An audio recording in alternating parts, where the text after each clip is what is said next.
Assalamualaikum sahabat Ninjas Channel. Salam sejahtera untuk kita semua. Semoga sahabat Ninjas Channel semua sehat-sehat saja. Amin. Kali ini Ninjas Channel mengajak sahabat semua untuk mendengarkan kajian Ba'da Subuh yang diselenggarakan oleh DKM Masjid Jami Al-Ikhwan. Adapun penceramahnya adalah Dr. Abdullah Hehamahwa SHMM, yang pernah menjabat sebagai penasehat KPK dari tahun 2005 sampai dengan tahun 2013. Marilah kita simak apa yang akan disampaikan. Semoga dapat menambah ilmu dan wawasan keislaman kita semua. Jangan lupa subscribe, like, share dan komen. Selamat menyaksikan.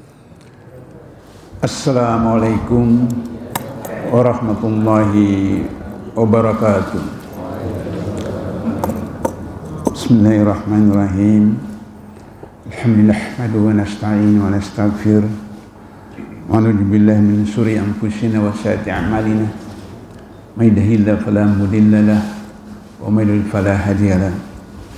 Asyhadu an la ilaha illallah wahdahu la syarika lahu wa asyhadu anna Muhammadan abduhu wa rasuluhu. Ma ba'd. Qala ta'ala fil Qur'anil Karim, a'udzu billahi minasyaitonir rajim. Ya ayyuhalladzina amanu sabiru wa sabiru wa rabitu wattaqullaha la'allakum tuflihun. Shadaqal azim. Bapak Ibu jemaah salat subuh yang insyaallah rahmat Allah SWT, tidak henti-hentinya kita menyampaikan rasa syukur, puja dan puja dari Allah SWT yang atas rahmat, taufik dan hidayahnya kita masih memiliki nikmat iman, nikmat Islam, nikmat kesehatan, nikmat kesempatan, sehingga kita dapat berdoa dalam masjid ini merangka melaksanakan salah satu kewajiban ain secara jamaah salat subuh. Dan kita lanjutkan sedikit dengan talabul ilmi. Bulan lalu saya sudah informasikan bahwa akhir tahun ini khalifah yang akan saya komunikasikan adalah Khalifah Umar Ibn Khattab. Beliau itu sangat fenomenal, tidak hanya di dunia Islam tapi di seluruh dunia, sehingga salah satu riwayat hidupnya ditulis dengan istilah Umar yang agung, Umar yang luar biasa. Tapi seperti kita sudah tahu bahwa Umar adalah seseorang yang mau membunuh Nabi sebagai salah seorang musuh besar Rasulullah. Dan kita sudah tahu semua cerita itu, hanya saya ulang untuk bagi memahami tentang surah yang dibaca oleh imam kita pada rakaat pertama tadi, bahwa dalam kehidupan manusia Allah selalu memberikan cobaan tentang berbagai hal, panen yang gagal, buah-buahan yang gagal, kemudian kelaparan, kehausan, bahkan nyawa, seperti itu. Yang kalau umat Islam menghadapi hal seperti itu, maka bagi orang yang beriman kemudian mengucapkan inna lillahi wa inna ilaihi raji'un. Umar pada pagi hari itu dengan pedang terhunus pergi mencari Rasulullah untuk membunuhnya. Bertemu dengan seorang sahabat yang melihat Umar dalam keadaan marah. Dia bertanya, "Anda mau kemana?" "Saya mau membunuh Muhammad." Kata sahabat itu, "Loh, Anda mau membunuh Muhammad sementara adik kamu sendiri menjadi pengikut Muhammad." Umar kaget bahwa adik perempuannya itu sudah menjadi pengikut Rasulullah Islam. Maka kemudian Umar datang ke rumah adiknya untuk kemudian memberikan hukuman kepada adiknya. Di depan pintu rumah adiknya, dia dengar adiknya sedang membaca ayat Quran, diajarkan oleh salah seorang sahabat yang lain. Begitu Umar masuk, adiknya melihat abangnya datang, terus kemudian menyembunyikan itu lembaran-lembaran Quran. Waktu itu masih dalam bentuk lembaran-lembaran. Terus sahabat itu kemudian sembunyi. Lantas kemudian Umar mengatakan, mana itu? Nah, adiknya tidak mau kasih. Perlihatkan kepada saya. Kemudian karena takut, Umar jangankan adiknya, orang lain itu saya takut. Sampai dalam salah satu riwayat disebutkan ketika Rasulullah berdialog dengan iblis dalam wujud manusia, bertanya Rasulullah, siapa sahabatku yang paling kamu takuti? Kata iblis, Umar. Kalau saya lihat Umar, saya lari terbirit-birit. Begitu luar biasanya Umar sampai iblis pun takut berhadapan dengan Umar. Bahkan ketika mau hijrah, Umar mengumumkan dari bukit di sebelah Masjidil Haram itu, siapa orang-orang Madinah yang istrinya mau janda, siapa orang Madinah yang anaknya jadi yatim, ketemu saya di belakang bukit. Besok saya mau hijrah ke Madinah. Sedemikian rupa. Ketika Umar membaca lembaran itu, datanglah hidayah. Jadi Bapak Ibu jamaah sekalian, Islam itu hidayah. Tanpa hidayah, orang tidak bisa masuk Islam. Umar yang begitu keras hati, Umar yang begitu galak, Umar yang begitu garang, Umar yang begitu pemberani, membaca ayat Quran waktu itu, hatinya lembut, hatinya hancur, hatinya kemudian menyerah. Begitulah kalau hidayah datang. Lantas kemudian dia tinggalkan lembaran itu, dia tanya kepada adiknya, di mana Muhammad Rasulullah? Maka adiknya beritahu. Datang ke sana, lagi Rasulullah dengan para sahabat di satu kemah. Kemudian mau masuk, dicegah oleh Hamzah, paman Nabi. Tapi diberitahu kepada Rasulullah bahwa Umar mau datang. Kata Rasulullah, silakan suruh dia masuk. Jadi dalam salah satu doa Rasulullah itu adalah mendoakan agar supaya apakah Hamzah, apakah Umar atau Abu Sufyan itu masuk Islam. Dan ternyata doa Rasulullah itu dikabulkan, Umar masuk Islam. Ini singkat cerita tentang bagaimana hidayah itu kalau datang kepada seseorang tidak bisa dicegah bagaimanapun. Tapi saya ingin klarifikasi tentang sebagian pendapat masyarakat bahwa Umar itu jahat, Umar itu macam-macam. Tidak. Umar sebelum masuk Islam itu hanya dalam konteks yang disebut jahiliyah, yaitu yang tidak menyembah Allah. Tapi mereka jahil, bodoh dalam konteks ketauhidan, sehingga mereka menyembah patung-patung, berhala-berhala. Karena itu dalam salah satu riwayat disebutkan bahwa orang yang terbaik pada bangsanya, orang yang terbaik pada sukunya, orang yang terbaik pada golongan, itu juga yang terbaik kepada dalam Islam. Artinya Umar bukan pribadi yang misalnya perampok, yang pencuri, pendusta, dan seterusnya. Sebenarnya tidak. Hanya jahiliyah dalam soal ketauhidan. Maka kemudian ketika Abu Bakar meninggal tahun 632 Miladiah, Abu Bakar mewasiatkan agar supaya Umar nanti jadi khalifah kalau saya meninggal. Jadi ini wasiat. Oleh karena itu dalam Islam dibenarkan penunjukan presiden, kepala negara, khalifah berdasarkan wasiat dari kepala negara khalifah sebelumnya. So pada waktu kita bicara tentang Abu Bakar yang lalu, justru Abu Bakar yang mengusulkan Umar menjadi khalifah. Tapi Umar kemudian harus Abu Bakar, karena sahabat yang paling dekat di luar keluarga Rasulullah yang masuk Islam adalah Abu Bakar. Kemudian Abu Bakar juga satu-satunya sahabat yang menemani Rasulullah hijrah ke Madinah, sehingga bersama-sama di dalam Gua Tsur. Karena itu maka kemudian Umar yang justru pertama kali membaiat kepada Abu Bakar dan kemudian para sahabat ikut. Karena itulah maka kemudian Abu Bakar mewasiatkan untuk Umar sebagai penggantinya. Kenapa? Karena Abu Bakar tahu tentang kehebatan Umar. Beberapa ayat Quran yang ada di dalam Quran itu atas saran Umar kepada Rasulullah. Misalnya Umar menyarankan kepada Rasulullah agar supaya kalau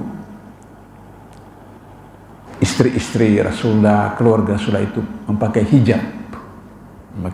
Itu usul Umar. Baru kemudian turun wahyu. Dalam surat Al-Ahzab dan beberapa surat yang lain, ayat yang lain, Allah perintahkan, wahai Muhammad, sampaikan kepada istri-istri kamu, kepada anak-anak perempuan kamu, kepada muslimat, menutup wajahnya, menutup dadanya, seperti itu. Yang kemudian sekarang kita kenal dengan jilbab. Seperti itu. Beberapa ayat itu turun karena usul daripada Umar.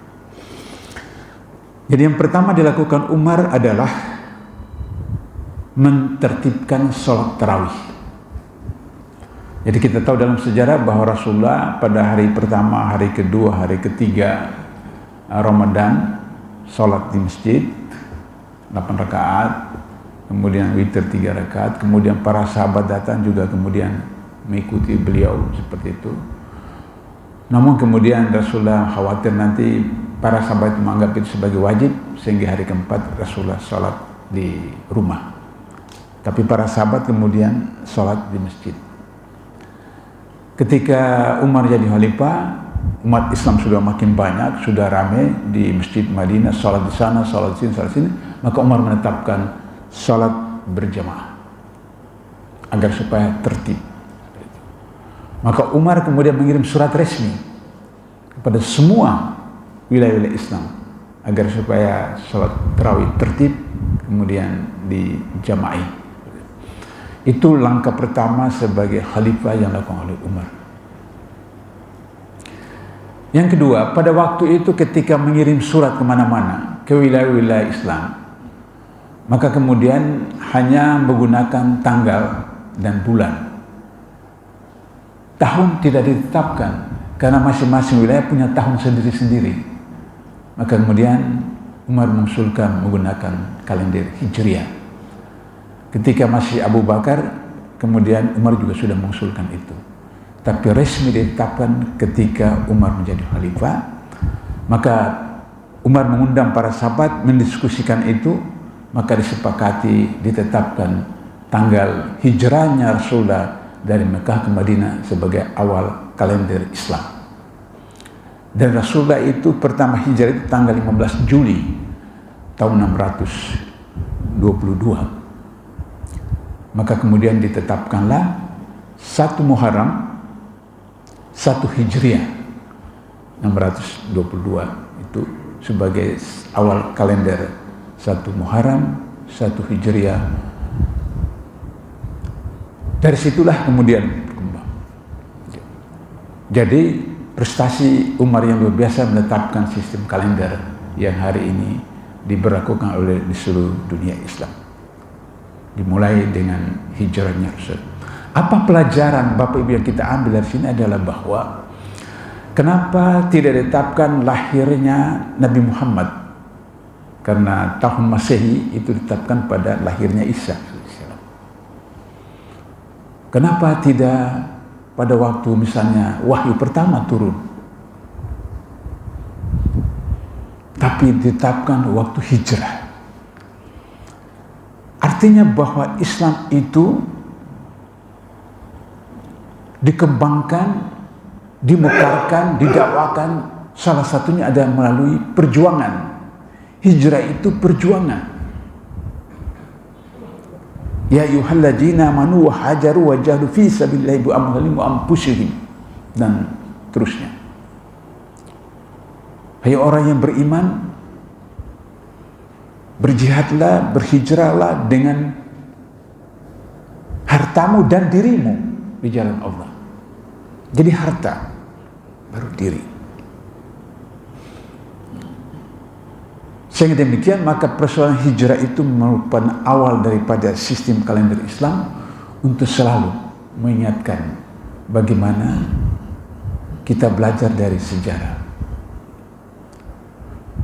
Pada waktu Maulid Rasul beberapa bulan yang lalu, yang saya diminta untuk memberikan tausiah atas permintaan kaum ibu, saya sudah jelaskan bahwa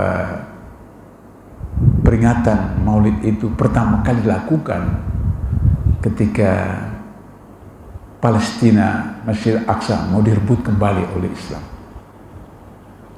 Kemudian diceritakan kisah perjuangan Rasulullah, para sahabat, maka bangkitlah semangat, bangkitlah gairah umat Islam, sehingga Masjid Al-Aqsa direbut kembali.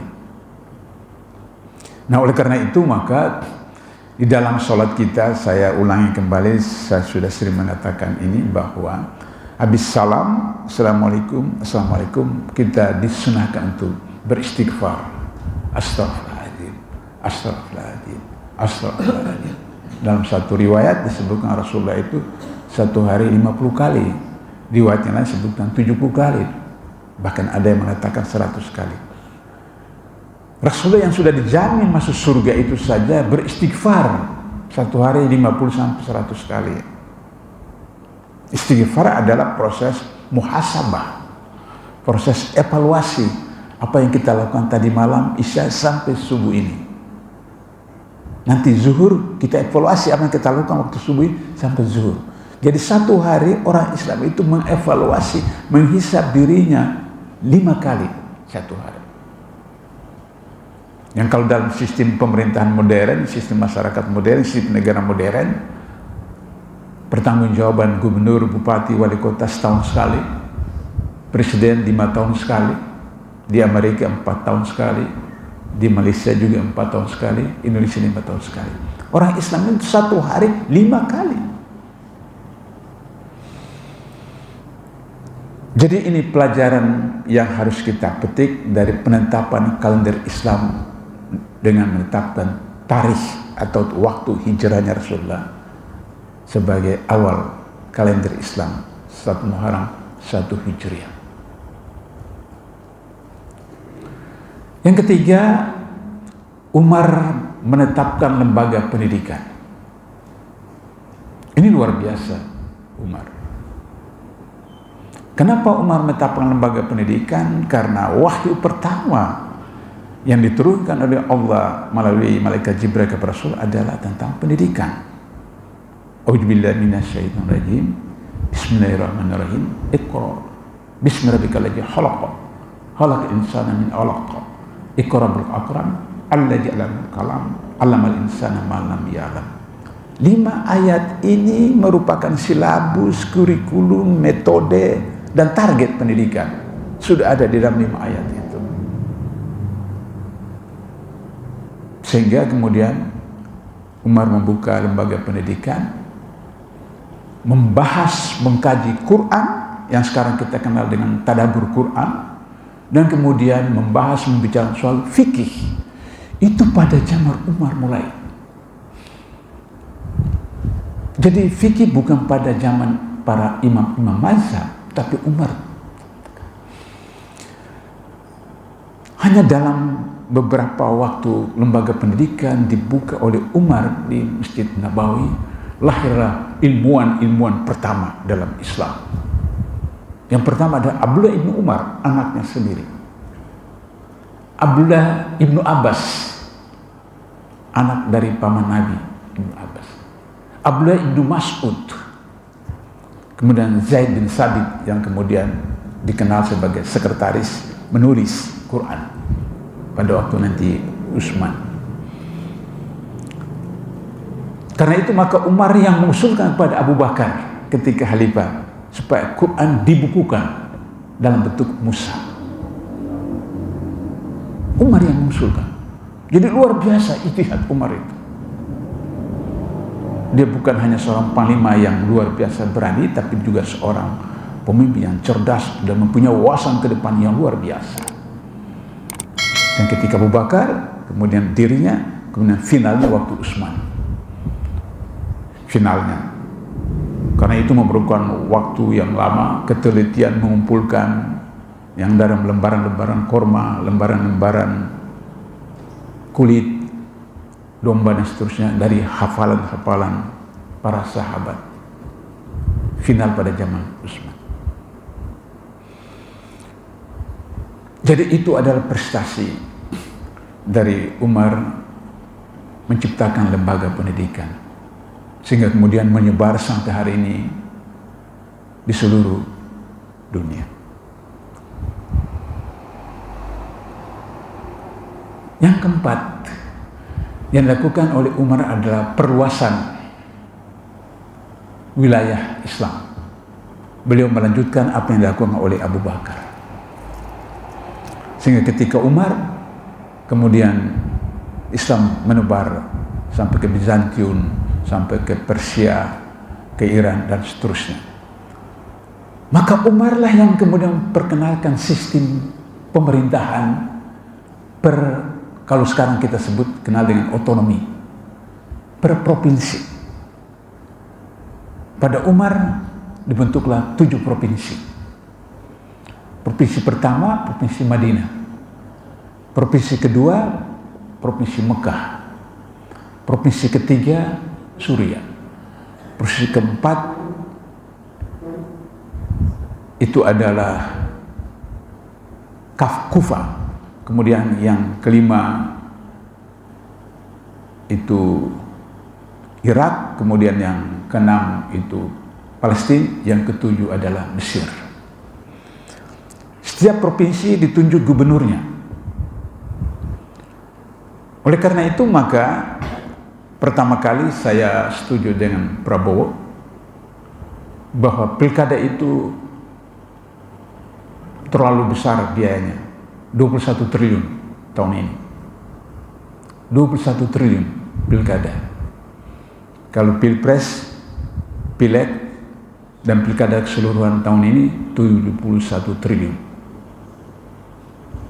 Dan khusus pilkada 21 triliun.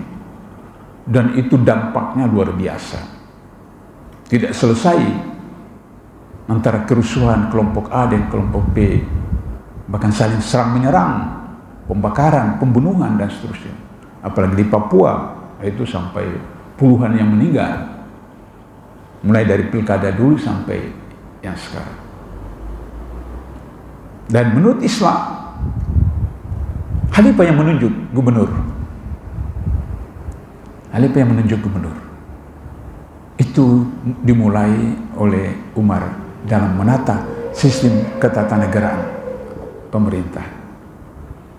Dengan demikian, kalau ada misalnya gubernur yang menyimpang atau gubernur tidak melaksanakan kewajiban, wali kota tidak melaksanakan kewajibannya, maka khalifah langsung kemudian memecat pada waktu itu juga. Pada waktu itu. Kalau sekarang bupati, wali kota tidak bisa dipecat oleh gubernur, tidak bisa diberhentikan oleh gubernur. Zaman Orde Baru, bupati, wali kota tidak bisa ke Jakarta, tidak bisa menghadap menteri, apalagi menghadap presiden, tanpa izin gubernur. Karena dia bawahan gubernur. Hari ini bupati, wali kota suka hati saja mau ke Jakarta, mau menteri, mau presiden. Dan dia tidak perlu takut kepada gubernur, karena dia tidak akan dipecat oleh gubernur, karena dia bukan bawahan gubernur. Dia dipilih dalam pilkada. Dia dipilih oleh pilkada. Sehingga demikian, maka kalau terjadi kasus hukum, bupati, wali kota ditangkap oleh KPK, maka wakilnya yang naik sebagai PLT atau permanen.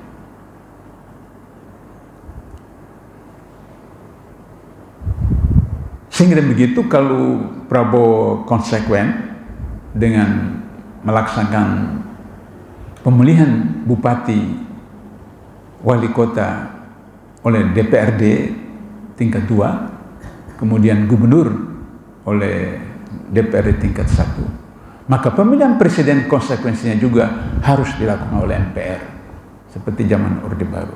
Kenapa? Karena sila keempat Pancasila menetapkan demikian. kerakyatan yang dipimpin oleh hikmah kebijaksanaan dalam permusyawaratan perwakilan. Saya sudah pernah jelaskan beberapa waktu lalu bahwa saya konfirmasi tabayun, bertanya kepada tokoh-tokoh Masyumi, Muhammad Nasir, Sapri Purnegara, Burhanuddin Harahap, Muhammad Rum. 4 orang ini yang saya bergaul dengan mereka selama 4 tahun, dari tahun 81 sampai 84. Mereka mengatakan bahwa yang mengusulkan sila keempat itu adalah Haji Agus Salim. Haji Agus Salim mengusulkan sila keempat itu karena merujuk kepada kasus Umar Ibn Khattab yang saya sudah pernah ceritakan sebelum ini.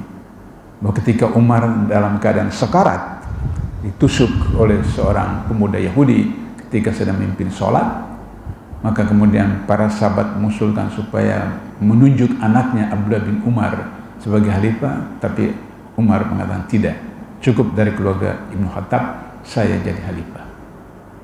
Maka kemudian beliau tunjuk 6 orang formatur, yang 6 orang formatur itu bermusyawarah, wa amru syura bainahum, ditetapkanlah Utsman sebagai khalifah. Jadi syura. Jadi zaman Orde Baru itu sudah benar MPR memilih presiden wakil presiden. Kesalahannya adalah bahwa anggota-anggota MPR itu ada koruptor, ada macam-macam segala macam. Sedangkan 6 orang ini adalah mereka dari 10 orang yang disebut Rasulullah dijamin masuk surga. 6 orang itu.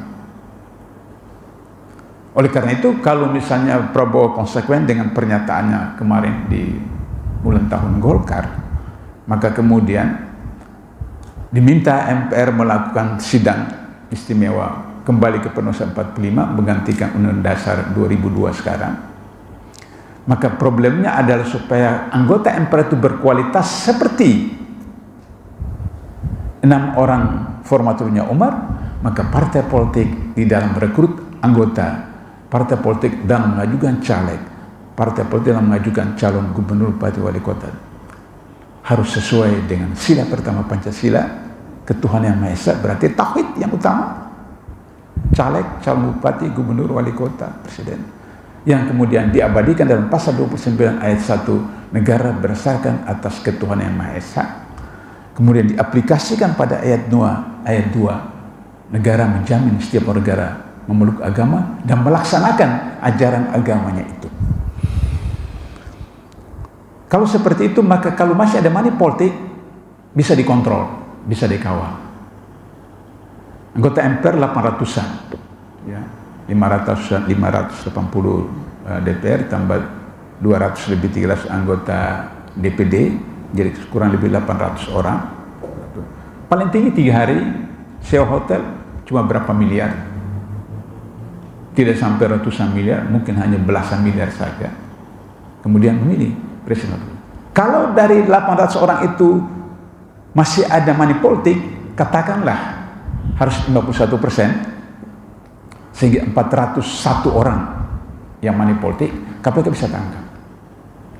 Karena ada bukti, ada pengalaman. KPK menangkap 41 orang dari 45 anggota DPRD Kota Malang sekaligus, satu bis dibawa ke Jakarta. Pernah terjadi.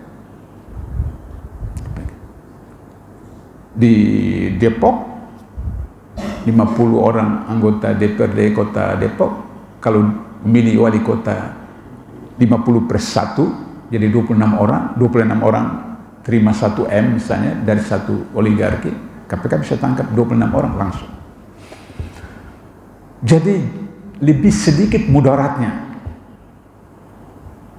daripada seperti pilkada, pilpres, 100 KPK pun tidak bisa menangkap jutaan orang yang terima dan yang memberi. Karena Rasulullah mengatakan penyuap, penerima suap, dan mediator, 3-3 masuk neraka. Hadis sahih. Yang memberi, yang menerima, dan moderator, yang mediator, yang perantara, 3-3 masuk neraka. Secara teknis operasional tidak mungkin, penegak hukum apapun, lembaga apapun tidak bisa menangkap ratusan ribuan orang seperti itu. Nah, jadi kembali kepada Umar, bagaimana menata sistem pemerintahan. Yang kelima, mengatur ekonomi. Umar menertibkan lembaga ekonomi yang kita kenal sekarang dengan Baitul Mal, yang kemudian berkembang menjadi bank syariah. Dalam bidang ekonomi ini, Umar juga menetapkan sistem penggajian kepada pejabat. Umar sudah mengusulkan ketika Abu Bakar jadi khalifah. Ketika Abu Bakar jadi khalifah, Abu Bakar pergi ke pasar untuk berdagang. Maka kata Umar, Anda tidak usah berdagang, Anda digaji oleh Baitul Mal, oleh negara, seperti itu. Karena Anda harus fokus kepada bagaimana memerhatikan, mengelola, mengatur masyarakat. Sehingga Abu Bakar sudah mulai. Karena itu maka kemudian ketika Umar jadi, kalau kita waktu itu kadi, kalau sekarang katakanlah Mahkamah Agung. 6 bulan Umar jadi Mahkamah Agung dari Khalifah Abu Bakar, kemudian beliau resign, mengundurkan diri dari jabatan kadi. Kata Abu Bakar, kenapa Anda mengundurkan diri kadi? Ya 6 bulan saya makan gaji buta, karena tidak ada kasus, tidak lapor. 6 bulan tidak ada kasus, makan gaji buta. Berbeda dengan kita sekarang, ya makin tidak ada kerjaan, tapi gaji mengalir terus, lebih bagus seperti itu. Nah, sehingga demikian itu, maka kemudian Umar di dalam mengembangkan Baitul Mal itu menetapkan yang sekarang dikenal dengan pajak, tapi dalam fikih disebut dengan zakat. Zakat pertanian, zakat tambang, zakat. Sedangkan yang bagi non muslim, ya pajak, seperti itu. Kalau ini dilakukan untuk Indonesia, saya sudah pernah sampaikan sebelumnya bahwa kata Rasulullah, umat Islam itu berkongsi dalam 3 hal.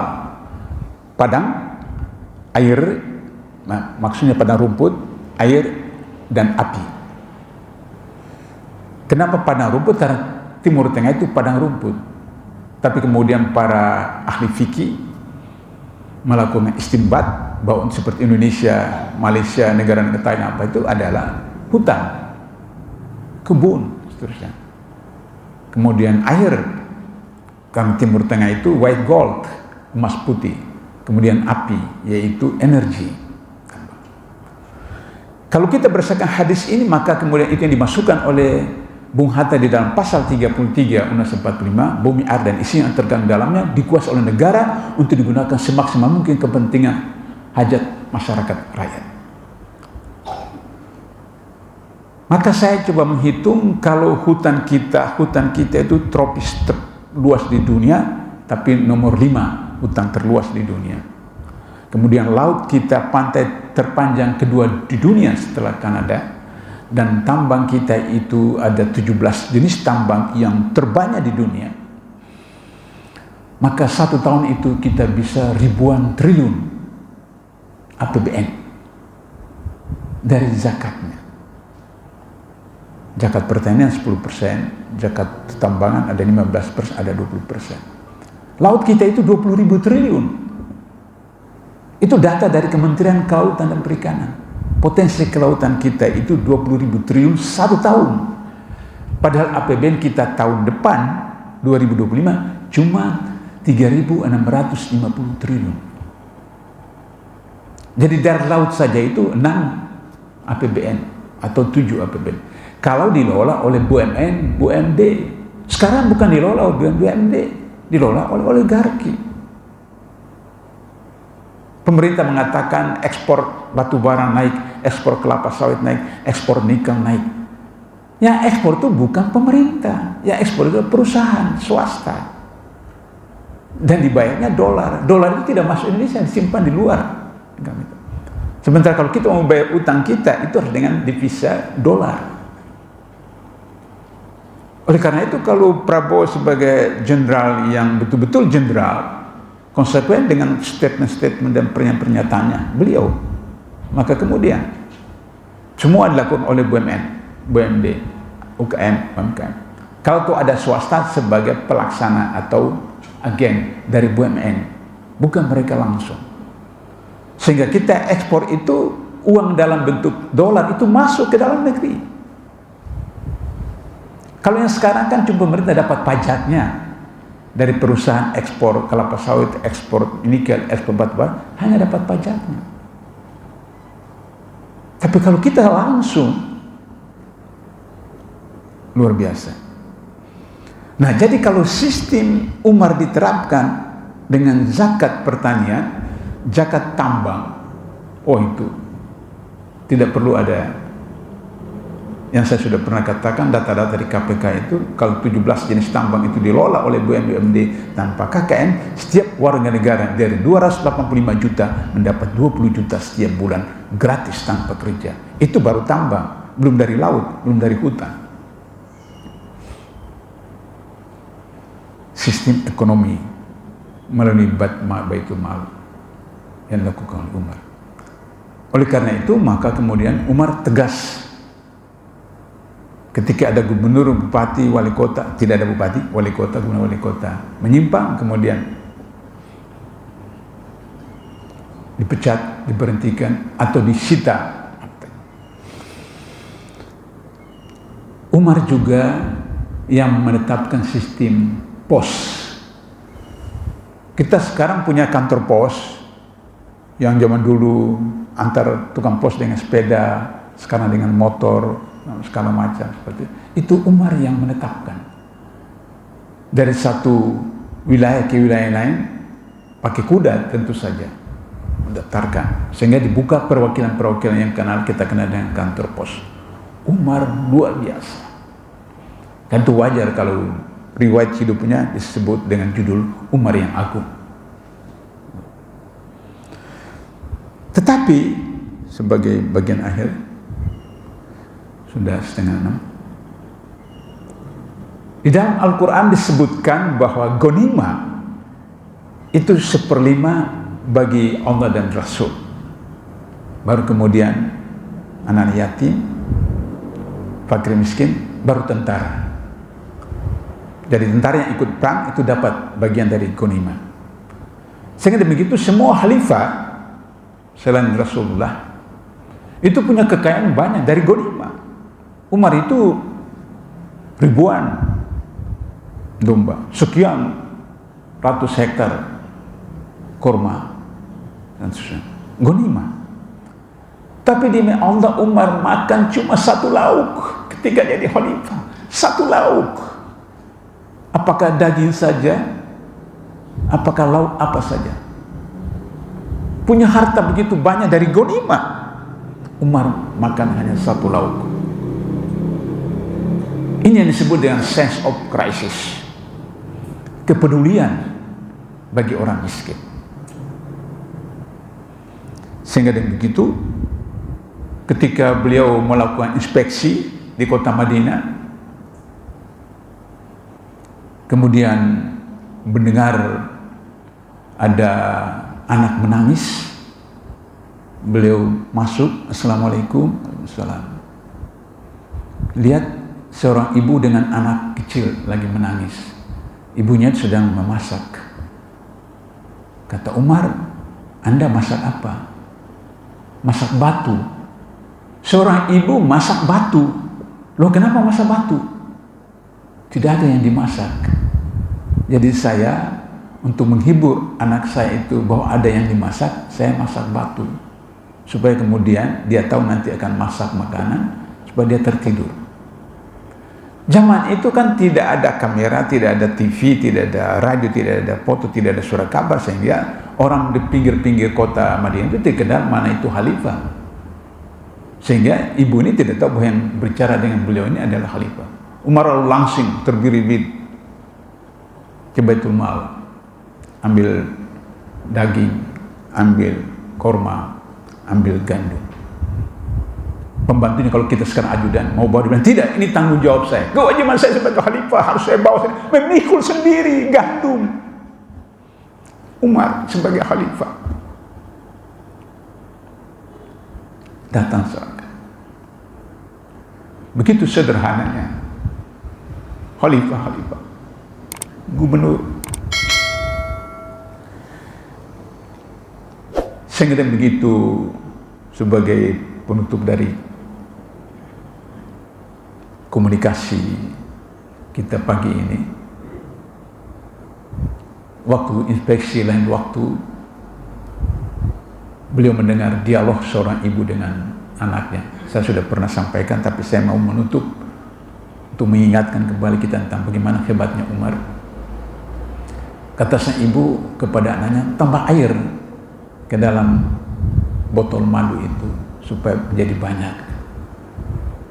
Kata anak gadisnya, oh jangan, nanti Khalifah tahu marah. Kan Khalifah nggak tahu kita tuh. Kata anak gadisnya, tapi Allah kan tahu, ibu. Dialog itu kemudian Umar besoknya beritahu anaknya Abdullah, lamar itu anak gadis. Lamar anak gadis karena anak gadis itu takut sama Allah meskipun Khalifah dan orang lain sedunia tidak tahu, tapi dia takut kepada Allah. Dari pernikahan Abdullah anak Umar dengan perempuan inilah kemudian anak, cucu, cicit yang kita kenal dengan Umar bin Abdul Aziz, Khalifah yang kelima dimasukkan dalam kategori Khulafa Rasyidin. Jadi Khulafa Rasyidin itu Abu Bakar, Umar, Utsman, Ali, kemudian Umar bin Aziz karena adilnya. Jadi dari cicit daripada Imam Hatta. Bapak Ibu sekalian, kesimpulan saya adalah bahwa kalau negara ini mau aman, tentram, 2045 Indonesia berkah, maka kita kembali ke Undang-Undang 45 yang asli, merujuk kepada sila pertama Pancasila, pasal 29 Undang-Undang 45, pasal 33 Undang-Undang 45, pasal 28 Undang-Undang 45, maka kemudian insya Allah lahirlah keluarga-keluarga sakinah, kemudian RT sakinah, RW sakinah, kecamatan sakinah, kabupaten sakinah, provinsi sakinah, negara sakinah. Itulah baldatun thayyibun rabbul ghafur, insyaallah 2045. Terima kasih. Baik, karena sudah pukul 6, saya minta maaf. Kita tutup dengan doa kafaaratul majelis.